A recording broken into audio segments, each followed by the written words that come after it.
փորձեն քաղաքական ուժերը չգործեն, ես կանգնած եմ այլ առաքելական եկեղեցու որդին և հստակեցնեմ այո ես իմ մեթոդներով պայքարելու եմ մեր արժեքների համար։ Եթե սա հանցագործություն է համարվում, եթե այս նախադասությունը կարելի է համարել որպես իշխանության զավթելու փորձ, ապա կրկնում եմ ես Լարիսա Ալավերդյանս անկախ նրանից քաղաքական ուժերը ինչ են անելու, թե ինչ չեն անելու, ես մշտապես կանգնած եմ լինելու հայ առաքելական Սուրբ եկեղեցու կողքին և պաշտպանելու եմ ոչ միայն այդ եկեղեցին, որպես ուղղակի հավատքի մի հաստատություն, այլ որպես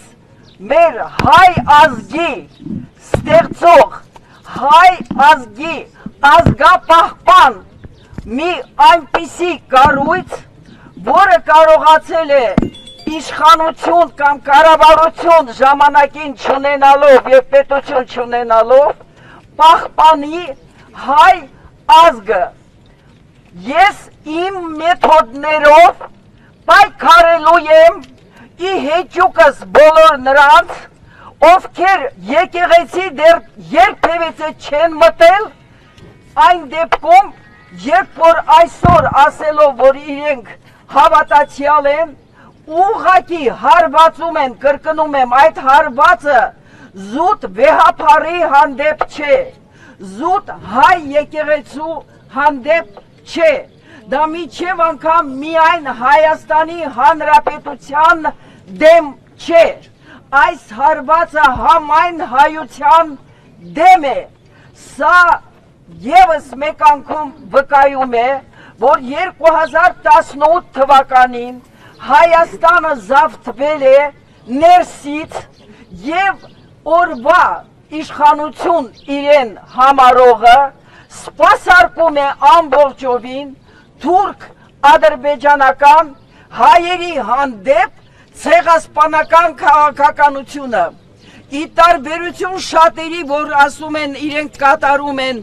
Այսրա հրամանը, Էրդողանը, Ալիևը, ես պնդում եմ, որ մեծի մասամբ նախաձեռնողը հենց այս թիմն է և նա ոչ թե զուտ հրաման կամ փողով է դա անում, նա գրում է իր մեջ այս հակապետական և հակահայկական գաղափարախոսությունը։ Բոլորին դիմում եմ հստակեցնելով մի բան, սա ոչ միայն կրկնում եմ վեհափարի դեմ է, դա մեր ամեն մեկիս և միասնական մեր ազգի դեմ է։ Կոչ եմ անում բոլորին ամուր մնալ իր հավատքի մեջ, ամուր մնալ իր քաղաքացիական խիզախության մեջ,